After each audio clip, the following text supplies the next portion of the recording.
that's been like my university, listening to that album over and over and over again, you know, and then being able, you know, and then actually being able to play on live, you know, it's really great, and it's a great experience. I learn a lot of things, you know. There's some songs that I've never sung before off of the album, and you know, they requested Exodus album. I was like, let me listen and let me do my homework, swap the words and, you know, everything. So it was a great spiritual experience. We all have, you know, similarities. You know, the music, we all grew learning music at the same time together, you know. So that kind of, you get a jumbled up kind of thing. I'll call it like reshuffle. Every time it's a reshuffle, you never can tell who's gonna come up with the idea, who has the bass line, you know what I mean? So, but for me, you know, everyone has something special. Everyone has something individually that they bring to the table that, you know, so, oh, that's Damien, that's Steve, that's Ziggy, you know what I mean, that's Kimani, and there's Juju, you know. And what's unique about Julian? What's unique about Juju? That I'm 5'11" and I wear size 11s, and I was born in London, you know, and I am just me, you know, and you would have to get to listen to the music or get to, you know me, and really, I'm just like, I'm the man of many colors, many moods, musically. You know, we have different feelings, different expressions that we use, you know, that's in the music. So it's all about listening to music, and, you know, as a musical lover, there's no boundaries in what kind of music we listen to or what. Even like right now, we're listening what's happening in the background. I'm sure I would get there's going to be some form of inspiration somewhere, whether it's a guitar phrase, whether it's the song, or it depends what it is, you know what I'm saying?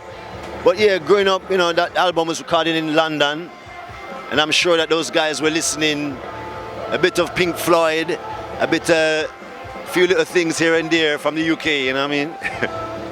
Now, you know, in your life, the word uprising means a lot to you. You know, your song, the band, and here in Chicago, there was a lot of activist groups against Riot Fest and against this neighborhood, and there was an uprising just to even have this festival. You know, that word means a lot to you. It also means a lot to locals here. How do you tie that together? Well, it ties it together because we are looking for the same thing: freedom of the mind, and the music is, you know, the music is what we use to speak out. For me, you know, reggae music is my podium. I go, you know, that's where I speak to what's on my mind, you know, what I see in the world. You know, so reggae music is what we use to translate, you know, some very deep spiritual messages and social messages, you know. And reggae music is the best house that, you know, is used for that kind of message, you know. Now, you know, you've had so much has gone on with your family, and there's been so much history there of what's happened in the world. What's influencing your life and your music right now, based on what's going on? You know, we see a lot of violence in the news. We see crazy political elections going on in America. Well, like today, you know, even on the show today, you know, I sang a song that is coming off of the new album. It's called War Zone. You know, where we're talking about all of these things, what you're saying, you know. So the influence is life. The influence is the people. You know, like we are the voice of the people. A lot of people would love to say certain things at a mass, be able to, you know, put it out there, and a lot of people listen, you know. So we become those people that deliver that kind of message, you know what I'm saying? And it's like the War Zone speaks about all of this same stuff, you know, like what you said. As soon as you said that, War Zone's the perfect song, you know, to talk about, you know. You know, if there was one thing you could say to your father today, what would you say to him? I love you, Dad. You know what I'm saying? Yeah. You know what I mean? We don't really have to say too much. We just want to see. That would be the greatest thing. And that word, love, you know, why don't we use that word more these days? I mean, that we see. Yeah, because you see, everybody thinks that just because you say love, you're soft. And that's not the case. You're not soft. You know, love, because you love your mother, and I'm sure you love somebody, whether it's your girl or whoever you love. But that's a different kind of love. Do you love life? You love living? If you love living, then you have to love everything that is living, every nature, every animal, you know, every love. I've love for everything. And that's the kind of love where people block, you know, because they think, oh, because we say love, you gotta be soft. No, you know?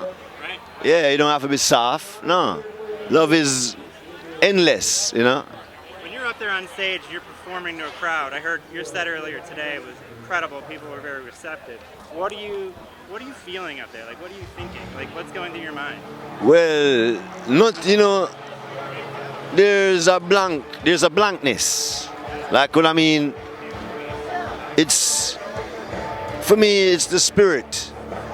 We don't think. There's no thinking. It's just, this is happening, that's next. This verse and this bridge or whatever it is. There's no really thinking. The only time there's thinking is when I have to look at the list and say, what's next? You know what I mean? But apart from that, when it starts, it's another blankness again. Like, after the song, then I wake up, where am I? You know, kind of thing. That's the kind of thing the music, you know, takes on that voyage, you know? I saw your set list, you ended with Exodus. Yes. You know, that must have felt like a very good completion of the set. Yes. That even though, you know, and being that they wanted the album Exodus, so that's the last thing that you will hear. You know, the Exodus.